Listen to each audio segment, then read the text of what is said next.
Ya, ahora Sí, sí. ya. ¿Ya me ven y ahora ven la presentación? Sí. Ah, ok. O sea, eché mucha carreta y no me oyeron nada. Pero bien, ahí empezamos otra vez. Gracias. Bueno, Sí. les doy otra vez la bienvenida a todos a la sesión de cierre de nuestro curso de alimentación saludable, de nuestro taller de cocina en confinamiento. Hemos estado ya estas últimas 10 semanas trabajando todos juntos, aprendiendo, divirtiendo y aprendiendo a cocinar para muchos, un tema un poco nuevo, pero muy, no, muy como muy a tiempo en estos momentos. Como les hemos comentado también, este curso hace parte de un proceso de construcción de un curso de más largo alcance que trabajamos desde Medicina del Deporte del Departamento Médico, la Decanatura de Estudiantes y siempre bajo la asesoría pedagógica y tecnológica del apoyo y el apoyo constante de Conéctate. Así que hoy queremos invitarlos a seguir con algunos espacios que abriremos posteriormente para la reflexión de alrededor de este proyecto.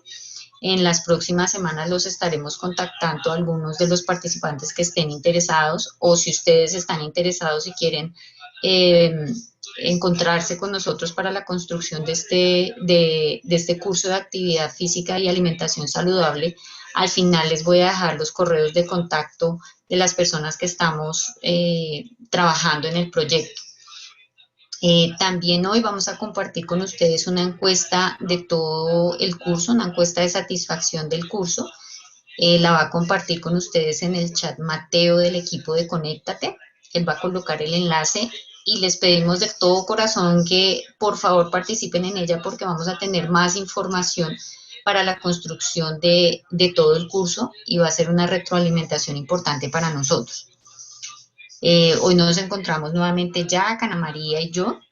Esto es todo lo que hemos hecho en estas 10 semanas de recorrido. Hoy vamos a hacer una integración de todo lo que hemos aprendido, de las tendencias actuales en alimentación. Vamos a tener una primera parte como de resumen, una segunda en la que hablaremos de estas tendencias en alimentación o patrones en alimentación o dietas, si ustedes lo quieren llamar así también. Y al final vamos a tener un panel donde vamos a estar los tres para resolver la mayor parte de las preguntas y dudas que surjan o que ustedes tengan de estas 10 semanas o de hoy. Empecemos entonces. Recuerden que la ruta nos la han marcado las GABAs. Las GABAs son las guías de alimentación basadas en alimentos para mayores de 2 años de Colombia. El objetivo que hemos tenido a través de estas 10 semanas ha sido brindarles información que tenga bases sencillas, pero que sean de manera sencilla, en un lenguaje sencillo, que les permita a ustedes adquirir herramientas para tomar decisiones mejores relacionadas con los hábitos nutricionales y la actividad física. Como ven ustedes aquí en el plato saludable de la familia colombiana se muestra la distribución de los grupos de alimentos, ay, perdón, de los grupos de alimentos y digamos que es tan gráfico que muestra también la cantidad que deberíamos consumir diariamente. Si ustedes ven, aparecen como los grupos más grandes, los grupos conformados por los cereales, las raíces, los tubérculos, los plátanos, junto con las frutas y verduras, seguidos por el grupo de la leche y los productos de la leche, y el grupo de carnes, huevos, leguminosas y frutos secos. Estos son como los grupos más grandes que en más cantidad se deberían consumir. Y en pequeñito ven ustedes los dos grupos que más poquito deberíamos consumir nosotros en la alimentación diaria, que son las grasas y los azúcares. Y algo que me parece muy bonito de esta imagen es que el mantel del plato lo conforma la actividad física. Es decir, a pesar de que estamos hablando de alimentación saludable, la actividad física siempre está ahí y el agua que también está en ese mantel. Las guías traen como estos mensajes a través de 9, perdón la redundancia, de 9 mensajes que son fáciles de recordar.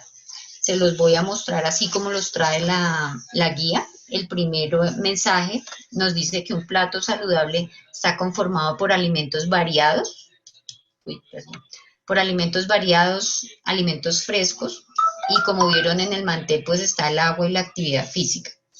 El segundo mensaje nos dice que en el día deberíamos consumir entre frutas y verduras 5 porciones al día para obtener los beneficios de las frutas y verduras y además porque parte de esos beneficios están en la digestión y en la salud cardiovascular. El tercer mensaje nos habla de consumir en el día al menos un huevo y al menos 2 porciones de leche o de lácteos, que pueden ser 2 vasos de leche o productos lácteos, porque a algunas personas no les gusta la leche o tienen intolerancia, pero los productos lácteos también están incluidos en esa recomendación. ¿Cuál es el objetivo de esa recomendación básica? Pues el consumo de vitamina D y de calcio para huesos más sanos y fuertes y el consumo de algún tipo de grasa, digamos, favorable o saludable como la que contiene el huevo. Los siguientes 3 mensajes nos hablan de consumir al menos una porción de vísceras a la semana. Digamos que este es nuevo cuando uno lo compara con las guías americanas, eso no aparece. Pero aquí lo tenemos y en especial, digamos que es una recomendación muy importante para los niños y para las mujeres en edad reproductiva que tienen pérdida menstrual todos los meses. Entonces, esta recomendación está dirigida a que se presente menos anemia en la población. El siguiente mensaje nos habla de consumir 2 porciones a la semana de leguminosas. Leguminosas es lo que uno llama como los granos secos, la lenteja, los frijoles, porque son alimentos ricos en nutrientes, entre ellos el hierro y algunos aminoácidos que forman las cadenas para formar las proteínas y fibra que nos ayudan en la digestión. El siguiente mensaje nos dice que consumamos menos productos de paquete, comidas rápidas y gaseosas. Básicamente lo resumimos en que se consuma menos sal y menos azúcar adicional. Lo relacionan ellos con el mantenimiento o la consecución de un peso saludable, pero pues tiene otros beneficios adicionales a este, también relacionados con la salud cardiovascular y metabólica. Y los últimos 3 mensajes, el primero de ellos nos dice que el consumo de sal debe ser de menos de 5 gramos o menos de 2.000 miligramos de sodio. El sodio hace parte de esa sal por persona en un día y esto lo resumimos como para que se lleven la imagen en una cucharadita de sal al día. También nos dice que consumamos menos fritos y grasas de origen animal, que fueron las últimas sesiones que vimos acerca de grasas, y que consumamos más grasas saludables que están en alimentos como el aguacate, las nueces, el maní. Todo esto nuevamente relacionado con la salud cardiovascular. Y finalmente, que siempre lo ponen de últimas, pero no porque sea el último, es el menos importante, es que hagamos más actividad física, que está relacionado con la buena salud en general de toda la población. Así que si tuviera que resumir en pocas palabras lo que hemos visto en estas 10 semanas y lo que nos hablan las guías, serían unas frases cortas.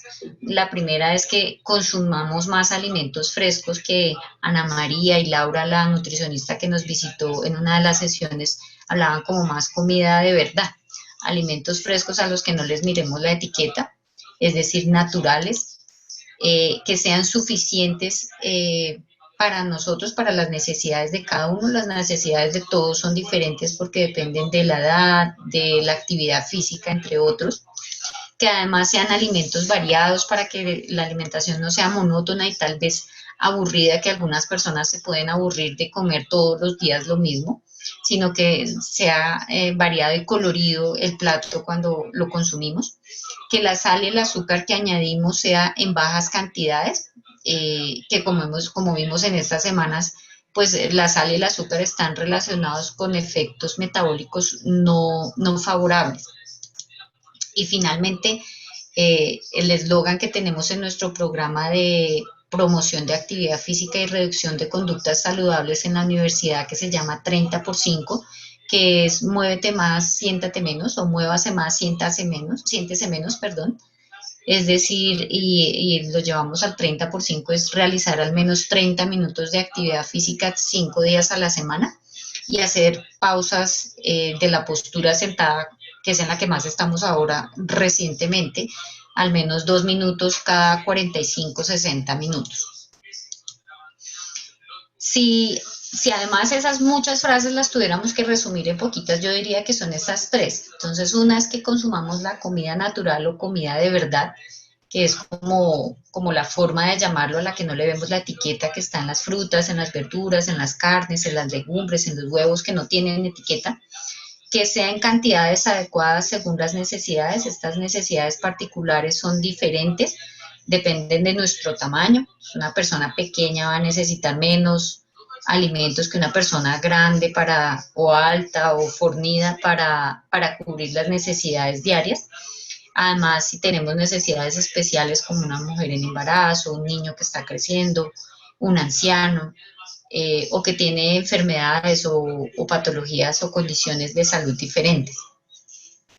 Y finalmente este que pues no aparece en las guías y no aparece como en ninguna parte, pero que a mí me parece muy importante es que hagamos de la alimentación un proceso natural. A veces escucha uno a las personas o a los pacientes en consulta viéndose estresados por los patrones de alimentación y digamos que yo lo resumiría en que la alimentación consciente es hacernos dueños de todo el proceso, desde la compra del mercado, la preparación que ahora todos hacemos más en casa, hasta el mismo acto de comer, sentarse en una mesa con mantel, con cubiertos, en el momento específico y no frente al computador para comer, para poderlos oler, para poder contemplar los alimentos, saborearlos y disfrutarlos. Todo eso hace parte de comer de manera consciente.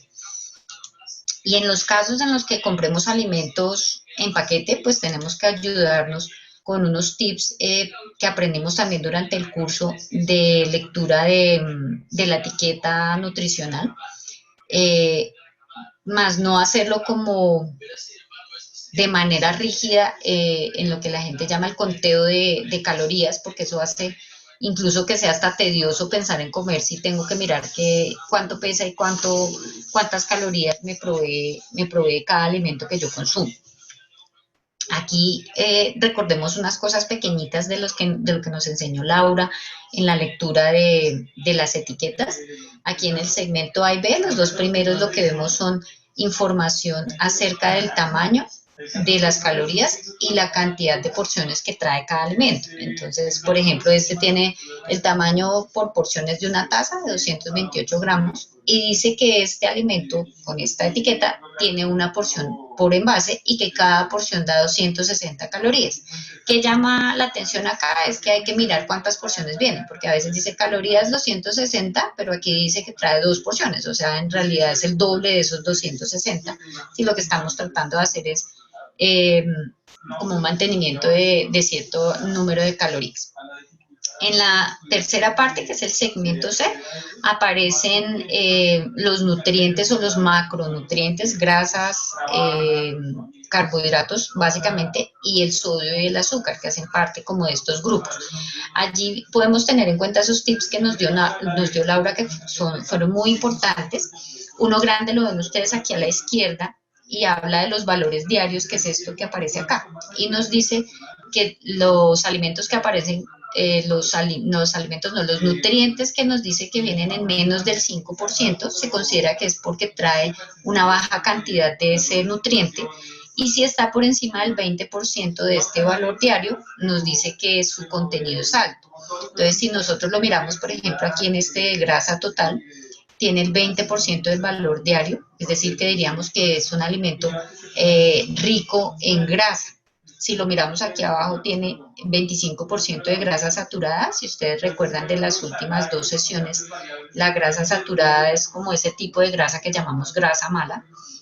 Entonces diríamos que este alimento es rico en esa grasa saturada, por una parte.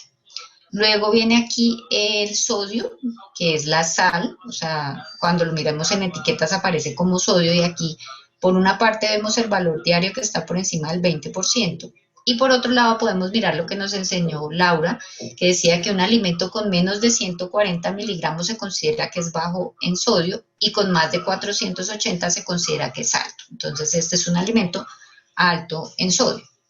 Y el último punto como que nosotros miramos acá también es el de azúcares, que Laura nos dio como una mnemotecnia muy fácil, y es que miremos lo que tenga un dígito solamente, es decir, menos de 10 gramos de azúcar, para saber que, pues, que es un alimento que tiene baja cantidad de azúcar. Y en este último segmento aparecen otros nutrientes como son las vitaminas y el hierro, y aparece una notica, casi siempre ustedes lo van a encontrar en todas las etiquetas, que dice que estos valores diarios, estos porcentajes están calculados en dietas de 2000 calorías. ¿Por qué? Porque eso es como el promedio de lo que consumiría una persona de un tamaño promedio, más o menos. Entonces estos pueden ser mayores o menores, incluso la etiqueta lo dice, dependiendo de las necesidades calóricas de cada individuo. Ahora bien,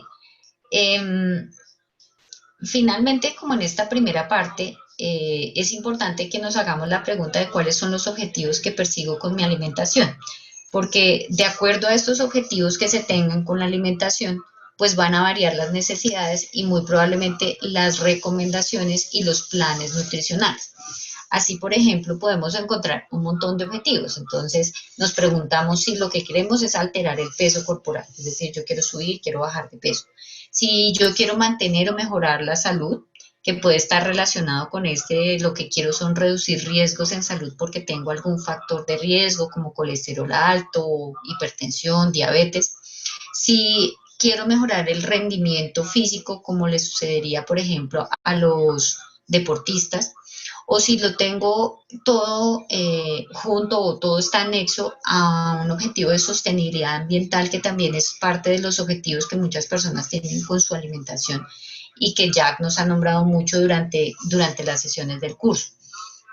Entonces, cuando hacemos estos objetivos, tenemos que llevarlos o entenderlos basados en el balance calórico. Entonces muchas personas dirán, pero el balance calórico, ¿qué es eso? No lo vimos como en todas las sesiones y por eso lo trajimos hoy. El balance calórico a mí me gusta entenderlo o que lo piensen de manera gráfica como una báscula o como una caja registradora o como una calculadora corporal o como los resultados de una empresa en contabilidad, donde hay dos tipos como de números, los que entran y los que salen. Así somos nosotros cuando hablamos de balance calórico. La entrada básicamente está por la alimentación, es decir, cuál es la ingesta diaria, qué consumimos cada día. No hay ninguna otra forma en la que pueda ingresar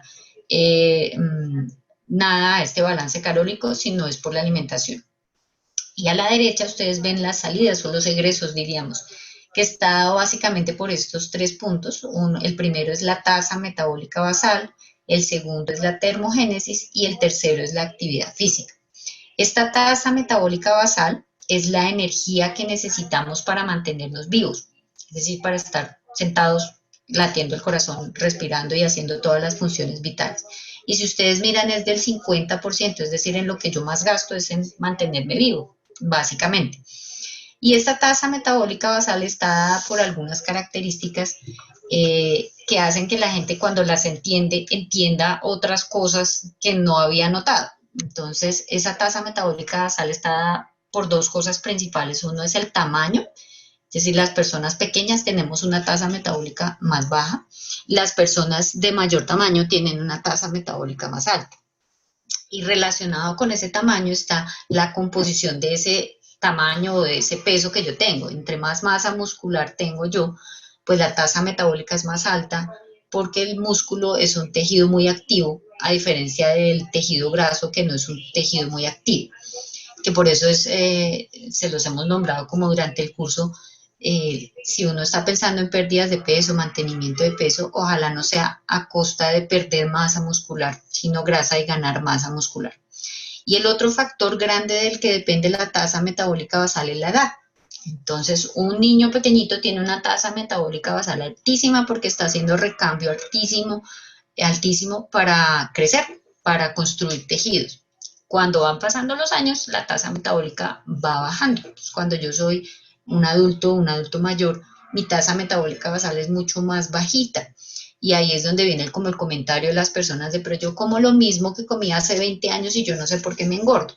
Entonces, parte de las razones por las cuales me engordo es por esa, porque mi tasa metabólica es más baja y probablemente lo que esté comiendo ahora no es lo que necesite ahora, sino que necesite mucho menos. El otro es la termogénesis. La termogénesis es como la producción de calor que tenemos. Dentro de esa termogénesis también está la termogénesis, se llama de los alimentos, que es cuando yo como y hago digestión, también gasto energía en hacer esa digestión. Y el último, que es como el que todo el mundo tiene como más presente, es la actividad física. Esa es una puerta de salida también de la energía. Así que si yo no me muevo, voy a dependerme casi que de mi tasa metabólica basal. Entonces es importante que tengamos esto en cuenta. Y al final, ¿qué va a pasar? Pues que dependiendo de lo que entró y lo que salió, si salió menos de lo que entró, pues voy a tener un remanente que va a conformar este almacenamiento, que va a ser como el banco. Y la única forma de almacenar lo que yo no gasté es en forma de tejido graso. O sea, yo no guardo proteína, yo no guardo carbohidratos, yo guardo solamente grasa. Así que si lo vemos como la báscula que les decía yo al principio, Julie, se qué pena, es sacó, que ¿no? hay una preguntita que si puedes Señora, repetir esos componentes como del gasto metabólico basal para tenerlos ¿esto en es? cuenta, porque Ah, ok. sí. Entonces, lo que les decía es que la salida está dada por estas tres, ¿cómo los llamamos? Como características. Uno es la tasa metabólica basal, que la tasa metabólica basal es lo que yo me gasto en estar vivo, o sea, en mis funciones vitales. Y es, como ustedes ven, casi que el 50% del gasto está dado por eso. Esa tasa metabólica basal tiene como dos componentes grandes. Uno es la edad. A medida que pasa la edad, mi tasa metabólica es más baja, y el otro es mi tamaño. Entre más grande, más tasa metabólica, porque necesito más energía para mantener más masa. Y esa masa, entre más está compuesta de tejido magro, es decir, músculo, pues la tasa metabólica es más alta, porque el músculo es un tejido activo, mientras que la grasa es un tejido que no es tan activo. Entonces, digamos que si yo pensara en aumentar mi tasa metabólica basal, pues yo no puedo hacer nada con la edad, que los años pasan y yo no puedo hacer nada, pero probablemente sí puedo hacer algo con el tamaño que tengo y con la composición de mi cuerpo, es decir, tener más masa muscular y menos grasa. Esa tasa metabólica basal también es la que hace que hayan esas como mesetas en los planes de reducción de peso, porque digamos que yo voy bajando de peso y la tasa metabólica basal, porque el cuerpo es inteligente, la va bajando. Entonces hay un momento en que se estancan porque pues ya el cuerpo no va a bajar la tasa metabólica basal más, porque no la va a subir o bajar más solo porque estoy perdiendo peso, o sea, soy más pequeño y necesito menos.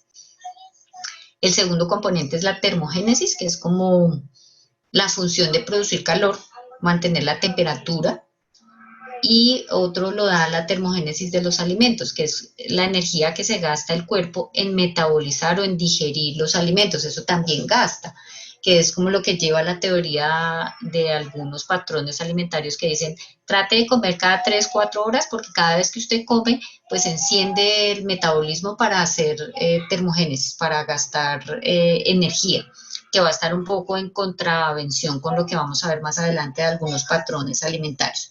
Y el último, la actividad física, que es el que tenemos como más presente, es que obviamente si yo hago actividad física y me muevo más, pues necesito más gasto calórico para hacer esa actividad física. ¿Hasta ahí? ¿Era esa, Ana?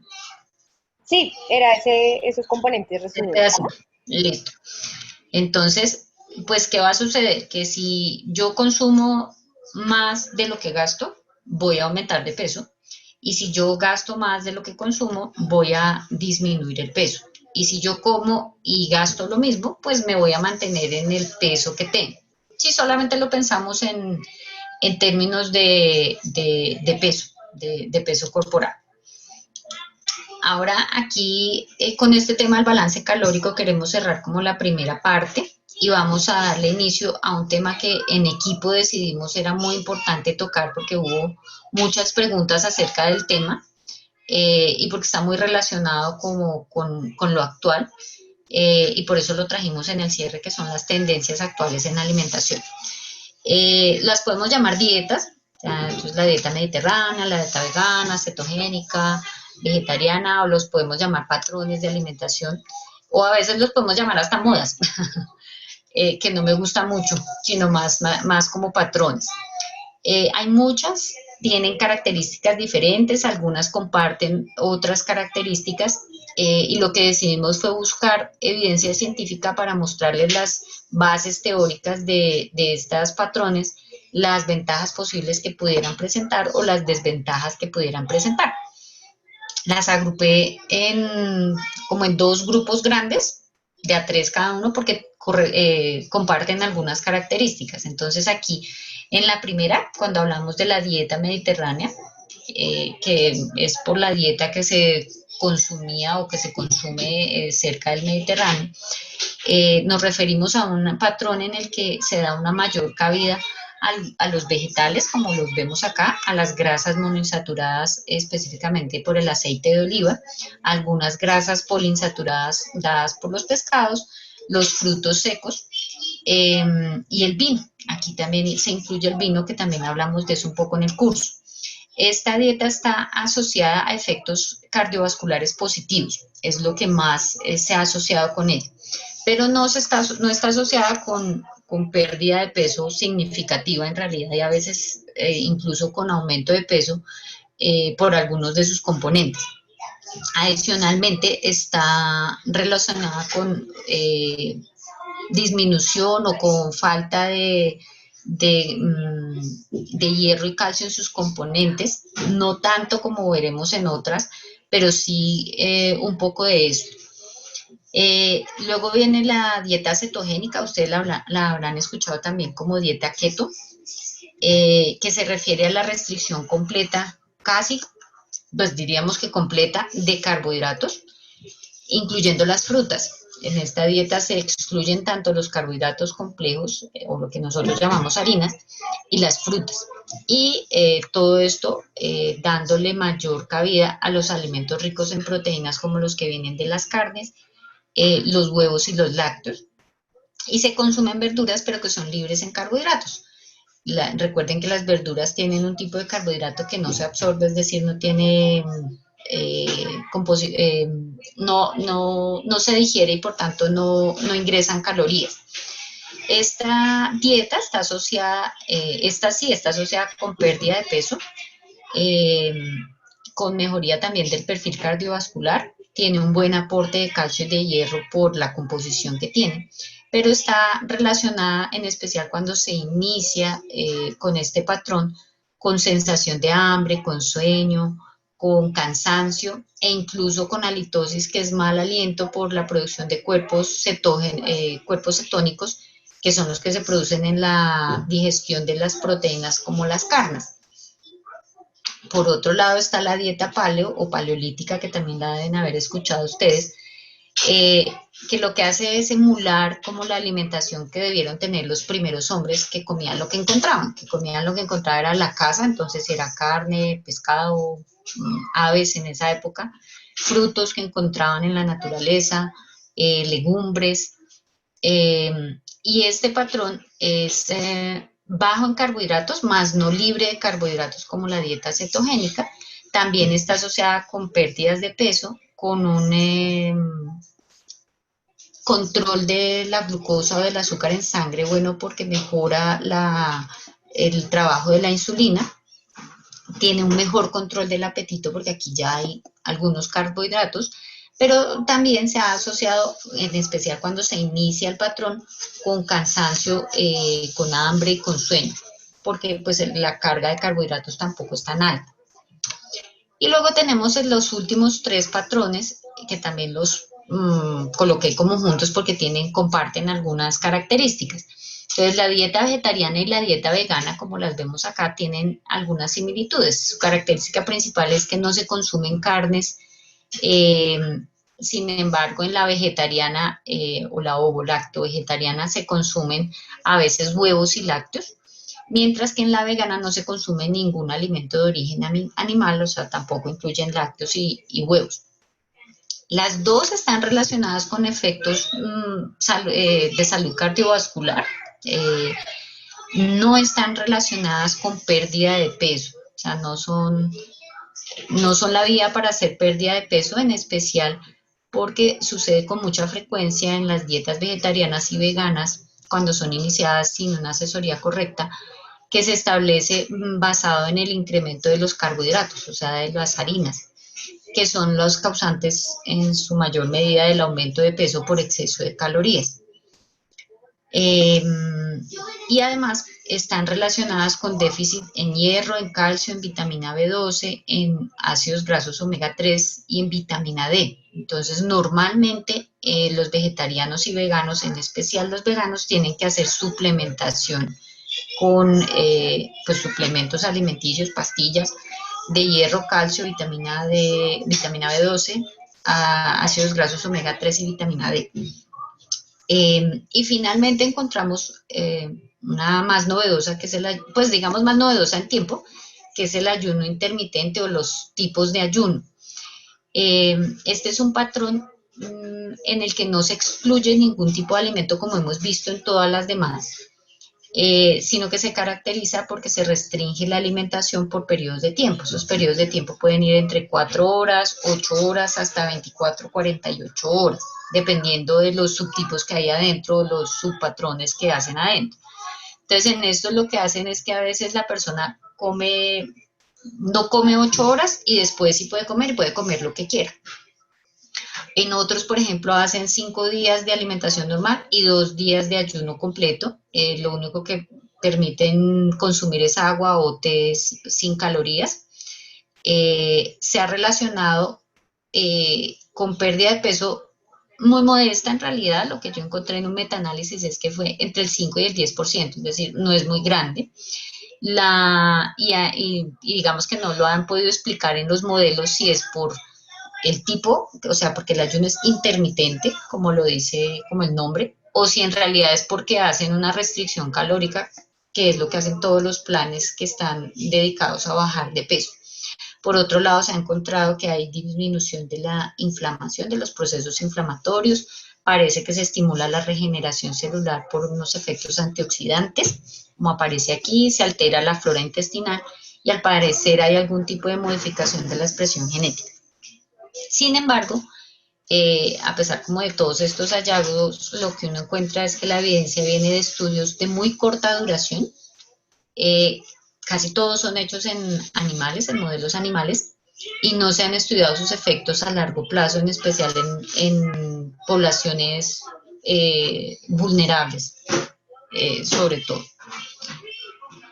¿A qué llevamos después de como revisar todo esto? Es que hay algunas recomendaciones que sí deberíamos tener en cuenta, y es que si nosotros pensamos hacer un cambio de una dieta como la que, o de un patrón alimentario como el que nosotros recomendamos basados en las guías de que sea variado, de que sea adecuado para el tamaño, suficiente, de acuerdo a las necesidades y que tenga de todos los alimentos, pues si vamos a cambiar deberíamos tener una asesoría profesional. Entonces, si tenemos alguna condición por nuestro médico y una nutricionista o un nutricionista que sepan y avalen el proceso, y debemos tener en cuenta si tenemos alguna enfermedad o condición de base, porque no todo el mundo debería hacer estos cambios. Entonces, ahí le ponemos el chulito de ojo a las personas que tienen diabetes tipo 1, por ejemplo, hipoglicemia, las personas que tienen gastritis o úlceras. Es decir, si yo tengo gastritis o una úlcera y voy a hacer un ayuno de 24 horas o de 8 horas, pues probablemente no me voy a sentir bien.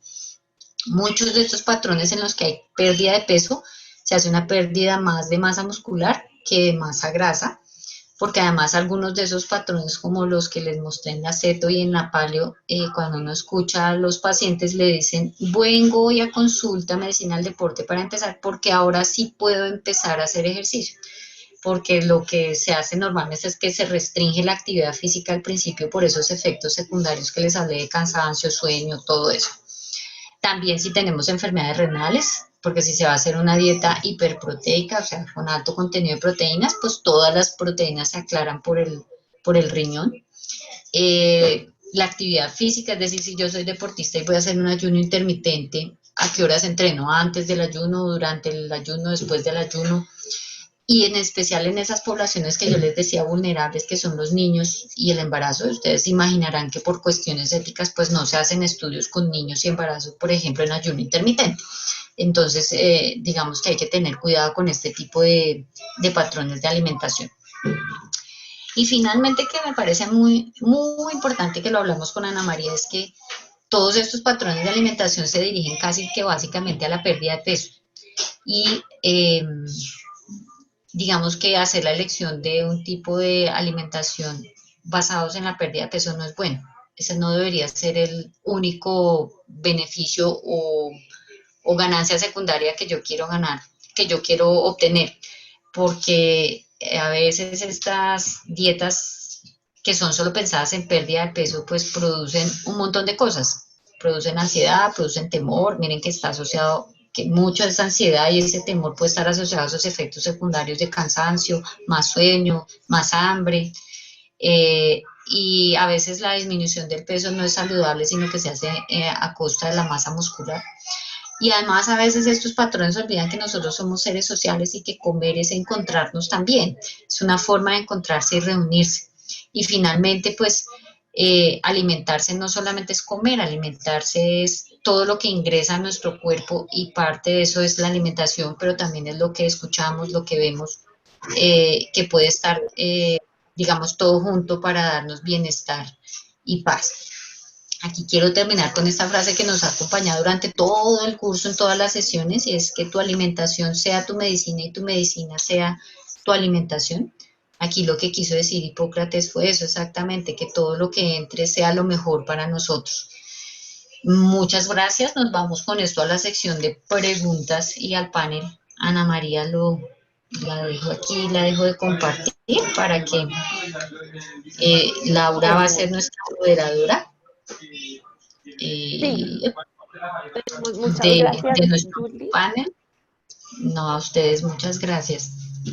Tenemos dos preguntas por ahora. Igual invitamos, si tienen dudas, ponerlas en el chat para que se las vayamos resolviendo entre la doctora Julie y la doctora Ana María. Y si tienen dudas sobre las sesiones prácticas con Jack, nuestro cocinero.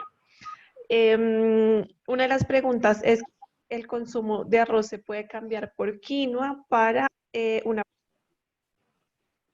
variable? Julie, no sé si quieres responder. Ana, te dejo. A Ana le encanta la quinoa, a mí no. Bueno, digamos que en principio sí se puede reemplazar porque la quinoa tiene mucha más fibra y más proteína que el arroz blanco, pero no necesariamente por quinoa, uno también puede optar por arroz integral que tiene una mayor cantidad de fibra y en diabetes específicamente es especialmente importante incluir todos los alimentos que tengan un índice glicémico bajo porque no nos van a elevar la insulina.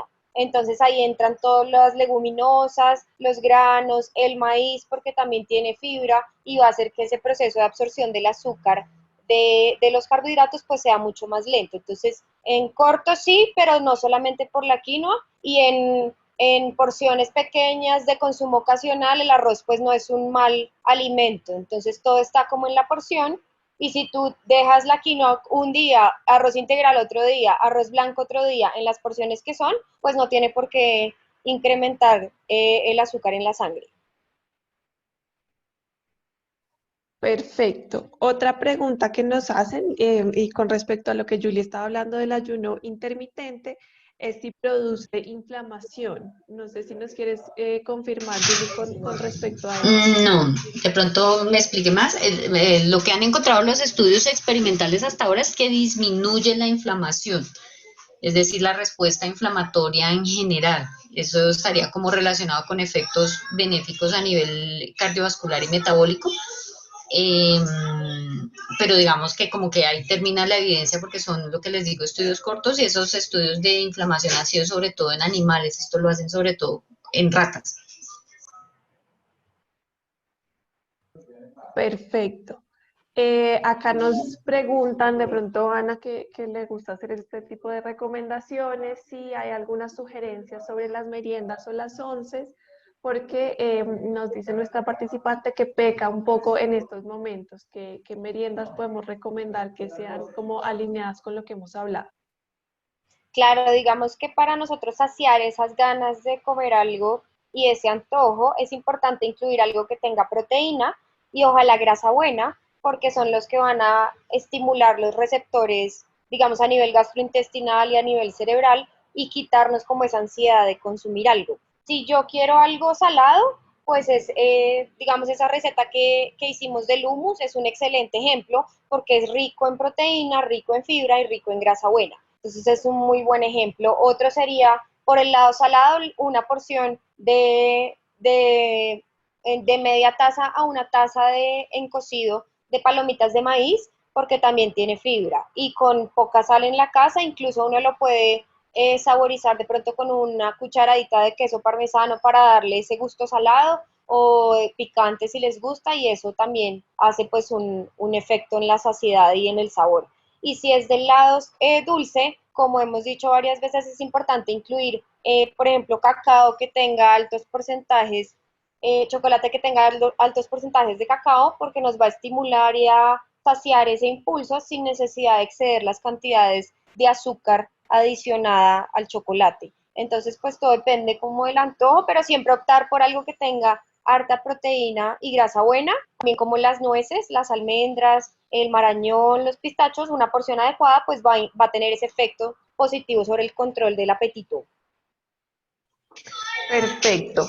Nos hacen dos preguntas que voy a unir como en una sola y es si los frijoles, lentejas, garbanzos o arvejas son carbohidratos complejos o proteína vegetal, y la uno con la pregunta de si el arroz cuenta como harina o como cereal.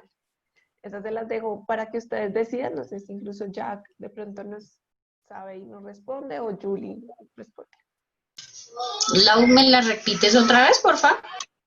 Preguntan que si los frijoles, los granos en general, frijol, lenteja, arvejas, son carbohidratos complejos o proteína vegetal, y la uno con la pregunta de si el arroz cuenta como harina o como cereal.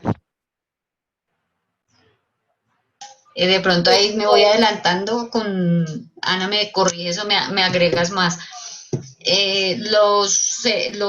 Las legumbres o los granos secos que llama uno lenteja, frijoles, no tienen proteínas completas, no es complejas, sino completas, quiere decir, tienen parte de aminoácidos, pero necesitan que les complementen los aminoácidos para formar una proteína completa. Por eso es que cuando se hacen las dietas vegetarianas, unen, por ejemplo, frijol con arroz, porque el frijol trae unos aminoácidos que son ese esqueleto de las proteínas, con otros aminoácidos del arroz y forman la proteína entre los dos.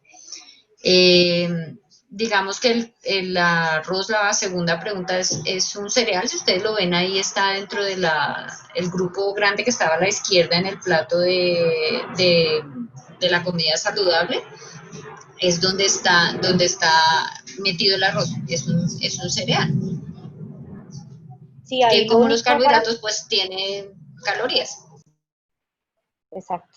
Para complementar, lo único es que los granos hacen parte de un alimento que es mixto entre la proteína incompleta y carbohidratos complejos, sí, pero la mayor cantidad en su composición son carbohidratos. Entonces, por eso digamos, se clasifica en una gran clasificación como un carbohidrato, pero tiene un componente de proteína, obviamente, también. Perfecto.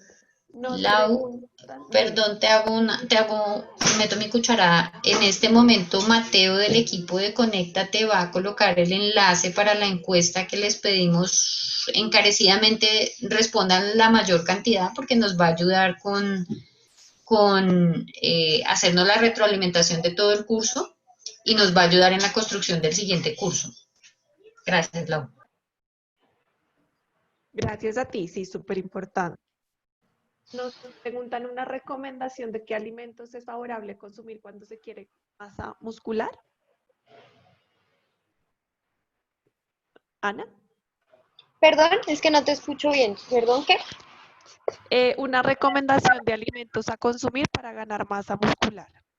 Bueno, el primer estímulo para ganar la masa muscular siempre va a ser el ejercicio. Por más de que tú consumas una dieta alta en proteínas, si no tenemos el estímulo del ejercicio, no se va a desarrollar como toda esa cadena de la parte hormonal para que a mí me suba la masa muscular. Entonces, luego del ejercicio viene el consumo de proteína sí, pero tiene que ir acompañada de un carbohidrato. En esa hora posterior al ejercicio, la primera hora, los 60 minutos después de haber hecho ejercicio, la idea es consumir una merienda que sea alta en proteína y que tenga de la cantidad de proteínas un tercio de carbohidratos para mejorar la absorción y nosotros generar como extra de calorías, porque siempre que yo quiero ganar masa muscular, la idea es tener un balance positivo como el que veíamos pues en la ecuación, y eso por eso es importante tener siempre claro cuál es el objetivo en cada fase en la que cada uno esté.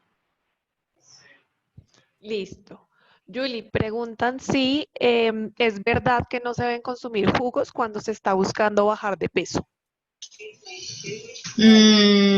Bueno, esa respuesta es como las respuestas de no es que si uno quiere bajar de peso no consuma jugos, pero como les hemos dicho en las recomendaciones, la idea es que la fruta se consuma entera y no en jugo. Digamos que cuáles son los no beneficios de los jugos. Por un lado no está como los nutrientes completos, porque normalmente los jugos se cuelan y entonces al pasarlos por el colador se pierde parte de la fibra. Por otro lado, no dan la misma saciedad que al morder el alimento. Hay una información que pasa desde la boca y los sensores en la boca al morder al cerebro y da la sensación de saciedad. Entonces, cuando yo consumo líquido, no estoy dando esa sensación de saciedad de morder. Y además, cuando consumo jugos, la absorción es más rápida. Entonces, hago una absorción más rápida de la glucosa que se encuentra, la fructosa que se encuentra o el azúcar de las frutas que se encuentra en estos jugos. Entonces, lo ideal si tú estás tratando de bajar de peso es que no consumas jugos, que lo cambies por las frutas enteras y las frutas para masticar. Perfecto. Nos hacen una consulta, Ana, sobre qué dieta es recomendable para pérdida de grasa cuando se tiene una rutina fuerte de actividad física. Buena pregunta. Ninguna dieta, sino seguir una alimentación que tenga las características que hemos mencionado durante el curso, que sea suficiente para tu gasto y tu requerimiento nutricional, que tenga la cantidad sobre todo de carbohidratos para alcanzar un equilibrio donde tú te mantengas y no ganes grasa y se permita el aumento de la masa muscular, porque finalmente ese aumento en las calorías que yo me gasto como un metabolismo basal, pues va a tener un efecto metabólico para disminuir la grasa corporal. En este caso, si el objetivo es bajar la grasa, también se acompañaría ese ejercicio de fuerza con ejercicios cardiovasculares, ojalá al final de la sesión, que permiten pues hacer un mayor gasto de la grasa corporal. Listo. Julie, nos preguntan, ¿cuándo se considera que hay un exceso de fibra y qué cantidad o cómo sería la medición para saber cuál es lo recomendado en el caso de la fibra? Uy, no me acuerdo bien el número. Corrígeme, Ana, no me acuerdo si son 15 gramos de lo mínimo de fibra. Al día de 20 para arriba, pero pues Sí. hasta no superar 40. Exacto, hasta no superar 40. ¿Cómo lo mide uno? Pues eso es un poco difícil porque la fibra normalmente está como en esos alimentos que no tienen etiqueta. O sea, las frutas, las verduras, es donde más fibra encontramos. Digamos que hay personas a las que se les recomienda que aumenten la cantidad de fibra y algunas personas tratan de hacerlo de manera rápida o de manera aguda, por así decirlo. No consumía nada y de pronto voy a empezar a consumir más. Eso no se recomienda. La idea es que el consumo, si se va a aumentar, sea escalonado, porque la fibra tiene la propiedad de que como no se absorbe, se queda dentro del colon cuando se consume, digamos que marca el tipo de microorganismos que están en el colon. Entonces hay personas que empiezan a aumentar la fibra de repente y entonces van a presentar flatulencia, es decir, se van a inflamar, gases, van a decir, no, pues imposible hacer esta dieta que me dijeron aumentar, pero va a ser por eso. Entonces lo que hay que hacer es aumento progresivo hasta que se logre por lo menos esos 20 gramos que nos decía Ana, más no de manera rápida. Perfecto. Nos preguntan, voy a unir dos preguntas y una es, cuando la leche produce inflamación, ¿con qué la podemos reemplazar en el desayuno? Y la otra es, ¿cuál es lo sugerido o lo aconsejable en el caso del tinto? Es decir, ¿cuántas tazas de tinto se pueden tomar a diario? No sé si Ana nos ayudas con estas dos, por favor. Sí, para la leche, pues si yo estoy pensando en un sustituto con respecto a la proteína y el calcio, podríamos pensar en leche de soya, que por ejemplo, pues no tiene la lactosa, pero tiene una cantidad similar de proteína, porque las otras, digamos, nosotros tenemos de las primeras sesiones con respecto a los lácteos, hacemos una comparación del aporte de proteína de las otras bebidas vegetales y la única que se puede asemejar a la leche termina siendo la de soya. Entonces ese puede ser un buen sustituto o algunos yogures, sobre todo los griegos, por los probióticos, pueden tener también, digamos, un menor efecto a nivel intestinal con respecto a la lactosa. Entonces también podría ser un yogur griego que te permite tener alta proteína, baja en grasa, pero sin los efectos pues adicionales de la intolerancia a la lactosa. Y con respecto al café, considerar pues el aporte de más o menos 3 a 4 tazas al día como máximo. Eso depende mucho de la sensibilidad particular de cada uno, porque pues esto es una recomendación como general, pero si yo soy muy sensible, es probable que tenga solamente con 2 tazas un aumento en la taquicardia, un aumento en los efectos intestinales de la cafeína. Entonces todo depende pues básicamente de esta sensibilidad y también si la persona es hipertensa, si yo considero que estamos haciendo como un trabajo a nivel cardiovascular para prevenir, también se disminuye ese consumo a máximo 1 a 2 tazas en el día. Perfecto, Ana. Rápidamente nos preguntan que si lo que genera como hinchazón en los lácteos es la lactosa, entonces se debería tomar leche lactosada. Esto es lo uno por lo que estamos hablando de la leche, entonces para que nos aclare si esto tiene como relación. Pues sí hay un porcentaje alto de la población que es alérgico a la lactosa y si verdaderamente tienen esa alergia, sí se recomienda deslactosada. Lo que pasa es que la deslactosada no tiene la lactosa, pero viene con la enzima. Entonces también tiene un efecto de mayor absorción a nivel intestinal. Entonces, pues todo depende de las características, como decíamos, personales. Y recordemos acá que es diferente deslactosado que descremado. Entonces, si yo estoy pensando en solo la parte digestiva, deslactosada, pero si estoy pensando en la parte cardiovascular y en bajar la grasa, debería ser descremada. Gracias. Nos hacen una pregunta que me parece muy interesante y es que si se recomiendan los suplementos y de recomendarse cuál es el que se debería usar para aumentar la masa muscular. Julie, ¿nos ayudas? Digamos que se recomiendan o no se recomiendan, depende del caso. No todo el mundo necesita suplementos y algunos sí necesitan suplementos. Si vimos en la descripción de las dietas vegetarianas y veganas, casi todo el mundo va a necesitar suplementación de vitamina B12, a veces ácido fólico, hierro, calcio. También dependiendo de si se escogen alimentos que sean enriquecidos en este tipo de nutrientes.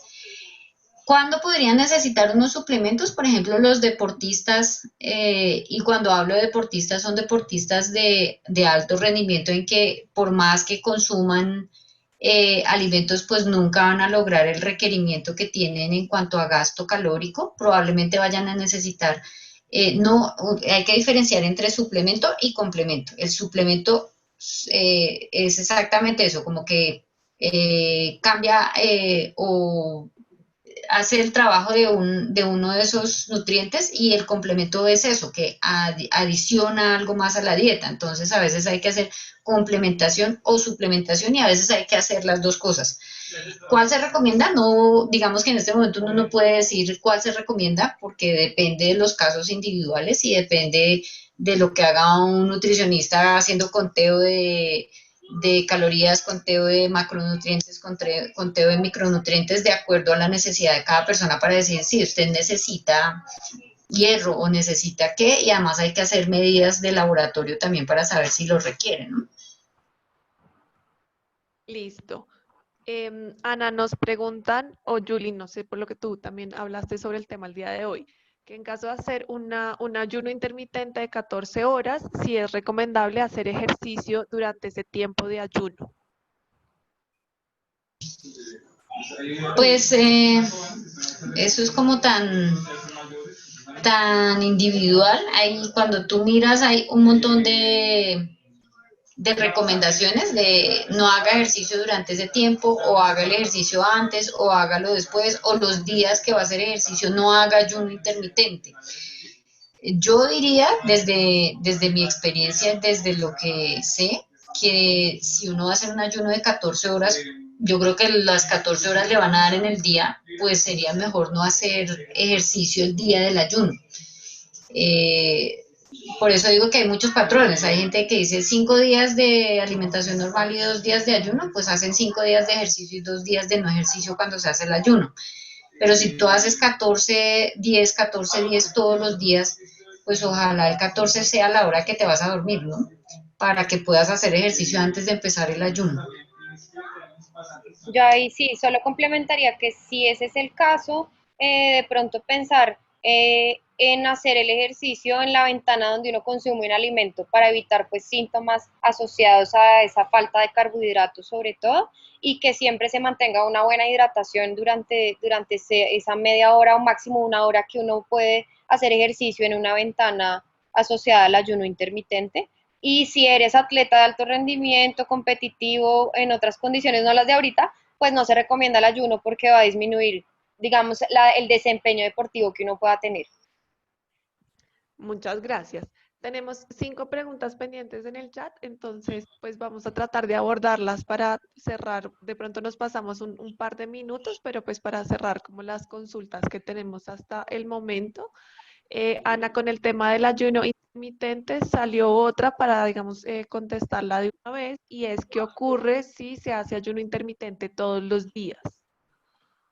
Pues digamos que el cuerpo es una máquina muy sabia y va a tender a adaptarse al desafío que uno le ponga. Por eso es que el ayuno inicialmente funciona muy bien, pero ya cuando tu metabolismo se ajusta a eso que tú estás haciendo, no va a tener un efecto tan grande en la parte celular, sí, pero en la parte metabólica no, e incluso sí puede hacer una meseta, como lo decía Julie, que uno no ve cambios precisamente por eso, hay que ponerle un desafío diferente. Entonces, más que recomendar ayuno todos los días, uno puede hacer un ciclo de carbohidratos dependiendo de las necesidades y si hay competencias o no competencias.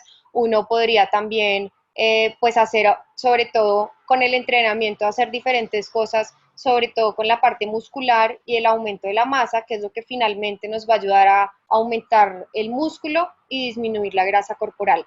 Y es importante resaltar que en las mujeres no se recomienda todos los días, porque nosotras sí tenemos un balance hormonal que debe estar en equilibrio, y el ayuno puede, digamos, aumentarte el cortisol, generar un estado de estrés constante, afectarte toda la parte ovulatoria y producir en rebote un aumento en la grasa. Entonces, en mujeres sería muy importante ver el caso particular, pero sí han visto esas alteraciones hormonales si uno lo hace por mucho tiempo o todos los días. Gracias, Ana. Julie, preguntan que si la alimentación puede influir en la formación de ovarios poliquísticos, porque pues la persona que nos hace la consulta ha visto que hay videos que hablan sobre esto, sobre la influencia de la alimentación con la formación de ovarios poliquísticos, y se recomiendan el vinagre y el limón. Uy, con respecto al vinagre y al limón no tengo ni idea, no sé. Que si pueden, pues diría yo que es como de ida y vuelta. El síndrome ovario poliquístico es eso, un síndrome es como una agrupación de varias características y no una sola cosa, o sea, no es solamente que tengas ovario, quistes en los ovarios, sino que hay un montón de cosas alrededor, y dentro de esas, digamos, como la que marca las diferencias metabólicas en estas pacientes, es que tienes una, digamos, ¿cómo lo explicamos? Como un inadecuado metabolismo de la insulina y del azúcar, o sea, de la hormona que controla, entre muchas cosas, la concentración de azúcar. y eso se llama como una resistencia a la insulina, que además de producir el ovario o de estar dentro del síndrome del ovario poliquístico, además produce otras cosas. Entonces no tienes buena metabolismo de las grasas, de los azúcares, se produce o se asocia con sobrepeso, con acné, porque hay cambios en todo el eje del hormonal, que es como parecido a lo que estaba ahora hablando Ana acerca de como que la línea suave y delicada que tiene el metabolismo hormonal en las mujeres día a día y mes a mes. Entonces, que si influye la dieta, sí, y si el síndrome influye al revés, digamos que más que eso las recomendaciones que se deben hacer en alimentación para manejar todo como esta agrupación de signos y síntomas que tiene el síndrome ovario poliquístico. Que si sirve limón y esas cosas, pues no tengo ni idea, no sé cuál sería el sustento para decir que funciona o cuál de sus componentes o en qué cantidades, pero si una persona tiene síndrome ovario poliquístico, debe estar tratada en un equipo interdisciplinario que trabaje todo, no solamente el ovario poliquístico y dándole solamente anticonceptivos orales, sino que además debe haber actividad física y además debe haber un plan de alimentación para controlar todos los factores que están asociados.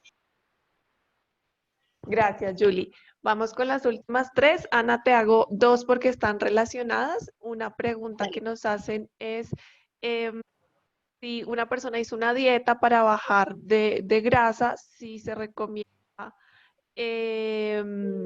como hacer una dieta para el aumento de masa muscular. Y con esta la uno con una pregunta también que nos hacen sobre si es recomendable o no entrenar o comer algo antes de entrenar o entrenar en ayunas, que eso lo tocó un poco Laura, la nutricionista, pero si nos puedes comentar al respecto. Listo, bueno, con respecto a la primera, yo pienso que uno puede hacer un programa, digamos, equilibrado de ejercicio, donde tú pierdas grasa, pero no pierdas masa muscular, porque lo que vemos es cuando las dietas o los programas de alimentación son muy restrictivos, hay una pérdida grande en el peso, sí, pero a expensas también de la masa muscular. Entonces uno puede hacer un trabajo equilibrado de una buena alimentación que esté relacionada, como les decía, en ciclar. Si hoy hago solo cardio porque quiero bajar, pues tengo que tener en cuenta que mañana debo hacer un entrenamiento de la fuerza y no tanto cardio para evitar bajar la masa muscular y dependiendo de esos dos contextos, hacer una alimentación específica para el objetivo que se tiene.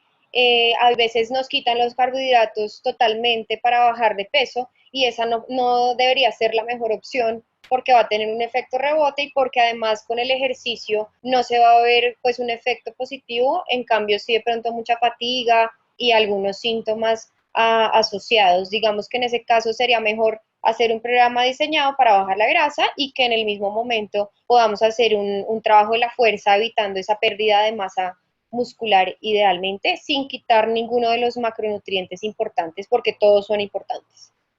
Y la segunda, ¿cuál era? Era lo de Sí, ayunas, ya, sí, me acuerdo. exacto. Bueno, si yo voy a entrenar en ayunas, es importante tener en cuenta que la sesión no debe durar más de una hora, porque puedo tener ahí sí un déficit en las calorías y en el carbohidrato sobre todo, que puede ocasionar pues mareo, sensación de debilidad, incluso hasta desmayos. Entonces es importante que no dure más de una hora. Y en esa hora pues tener en cuenta la intensidad a la que se va a trabajar y pues eso debe ir obviamente como acoplado con el objetivo que se tenga de manera personal.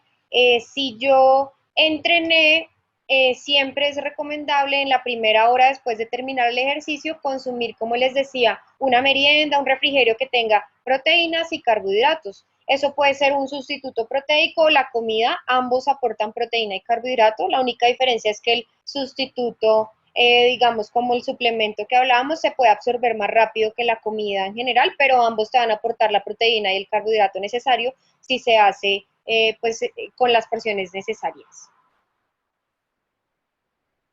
Darles a todos que Mateo del equipo de Conéctate volvió a enviar la encuesta. Somos un poquito insistentes con el tema porque en verdad nos interesa saber las respuestas de ustedes para poder seguir trabajando en este tema y seguir alimentando el curso que estamos generando a partir de esto. Entonces les pedimos nos ayuden. Y la última pregunta que nos hacen, y se las dejo para que revisen ustedes quién es el que mejor la puede contestar entre los tres, y es cuál es un sustituto del tinto que sea natural y que sea, pues, en términos energético, que sea viable. Pues yo comería chocolate. Lo que pasa es que depende de cuántas calorías quiere cada uno. No No, sé, sí, Ana. pero se puede tomar un chocolate caliente preparado con cacao y sería un buen sustituto. O té negro. El té negro tiene menos cafeína, pero va a aportarle igual un efecto energizante. Algunas aromáticas con jengibre y canela pueden tener también un efecto energizante más corto, en una menor magnitud que el café, pero pues igual tienen esos efectos positivos también.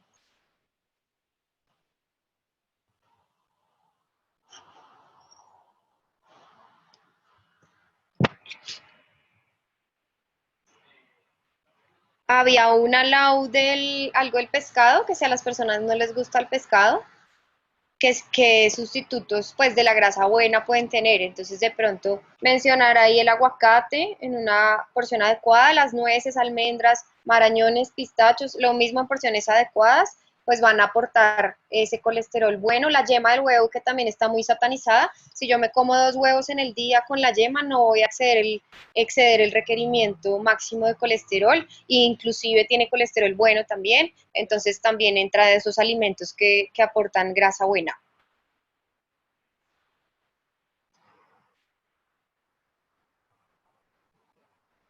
Laura.